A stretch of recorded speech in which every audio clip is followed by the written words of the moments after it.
ایک بہت نیک عبادت گزار، یہ ہیں حضرت حفصہ بنت عمر رضی اللہ تعالی عنہا۔ حضرت حفصہ رضی اللہ تعالی عنہا ان چند عرب خواتین میں سے تھیں جنہیں لکھنا پڑھنا آتا تھا۔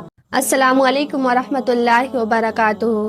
آج ہم بات کرنے جا رہے ہیں ایک ایسی جلیل القدر صحابیہ کی جنہیں امہات المؤمنین کا شرف حاصل ہوا، جو علم، عبادت، صبر اور تقوی کی روشن مثال تھیں۔ جی ہاں، یہ ہیں حضرت حفصہ بنت عمر رضی اللہ تعالی عنہا۔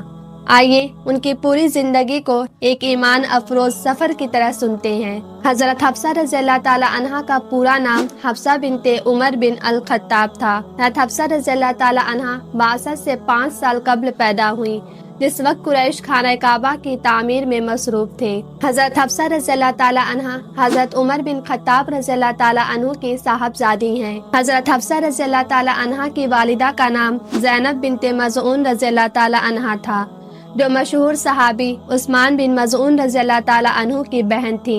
یعنی حضرت حفصہ رضی اللہ تعالی عنہا کا تعلق ایک بہت نیک، عبادت گزار اور معزز خاندان سے تھا۔ حضرت حفصہ رضی اللہ تعالی عنہا بچپن ہی سے علمی اور مذہبی ماحول میں پلی بڑھی۔ گھر کے ماحول میں سچائی، ایمانداری، غیرت اور مضبوط کردار کی تعلیم دی جاتی تھی۔ حضرت عمر رضی اللہ تعالی عنہ سخت گیر مگر عادل باپ تھے، اور حضرت زینب بنت مظعون رضی اللہ تعالی عنہا نہایت نرم دل، دیندار اور تربیت یافتہ خاتون تھیں۔ اسی وجہ سے حضرت حفصہ رضی اللہ تعالی عنہا میں بہادری، علم، سمجھ بوجھ اور دین سے محبت بچپن سے ہی پیدا ہو گئی تھی۔ حضرت حفصہ رضی اللہ تعالی عنہا ان چند عرب خواتین میں سے تھیں جنہیں لکھنا پڑھنا آتا تھا۔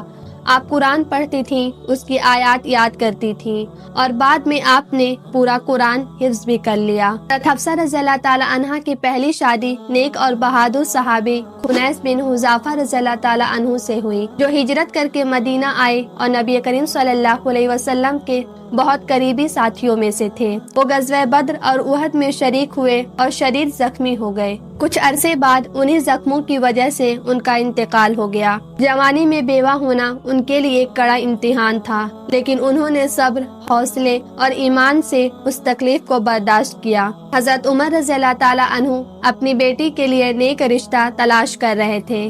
حضرت عمر رضی اللہ تعالی عنہ نے حضرت عثمان غنی رضی اللہ تعالی عنہ سے مل کر کہا کہ اگر آپ چاہیں تو حفصہ کا نکاح آپ سے کر دوں۔ حضرت عثمان رضی اللہ تعالی عنہ نے کہا سوچ کر جواب دوں گا۔ اس کے بعد پھر ملاقات ہوئی۔ حضرت عثمان رضی اللہ تعالی عنہ نے عذر کر دیا کہ میرا ارادہ نہیں ہے۔ حضرت عمر رضی اللہ تعالی عنہ حضرت ابوبکر رضی اللہ تعالی عنہ سے ملے اور کہا کہ اگر آپ چاہیں تو حفصہ کا نکاح آپ سے کر دوں۔ ابوبکر صدیق رضی اللہ تعالی عنہ سن کر خاموش ہو گئے اور کوئی جواب نہیں دیا۔ حضرت عمر رضی اللہ تعالی عنہ پریشان ہو گئے۔ چند دن بعد رسول اللہ صلی اللہ علیہ وسلم نے فرمایا، اے عمر، حفصہ سے میرا نکاح کر دو۔ یہ حضرت حفصہ رضی اللہ تعالی عنہا کے لیے بہت بڑی عزت اور رحمت تھی۔ یوں وہ ام المؤمنین بن گئیں۔ ایک بیوہ عورت کو سہارا دینا نبی کریم صلی اللہ علیہ وسلم کی سنت تھی، اور یہ نکاح محبت، حکمت اور خیر خواہی پر مبنی تھا۔ کچھ دنوں کے بعد حضرت عمر رضی اللہ تعالی عنہ اور حضرت ابوبکر صدیق رضی اللہ تعالی عنہ کا ملنا ہوا۔ حضرت ابوبکر رضی اللہ تعالی عنہ نے کہا، اے عمر، شاید تم مجھ سے رنجیدہ ہو۔ میں نے اس لیے جواب نہیں دیا تھا کہ مجھ کو یہ معلوم تھا کہ رسول اللہ صلی اللہ علیہ وسلم کا خود پیغام دینے کا خیال ہے، اس لیے میں خاموش رہا، اور رسول اللہ صلی اللہ علیہ وسلم کے راز کو ظاہر کرنا مناسب نہ ہوگا۔ اگر آپ صلی اللہ علیہ وسلم حضرت حفصہ رضی اللہ تعالی عنہا سے نکاح نہ کرتے تو میں ضرور قبول کر لیتا۔ حضرت حفصہ رضی اللہ تعالی عنہا عبادت گزار، روزہ دار، علم والے اور تقوی کی پیکر تھیں۔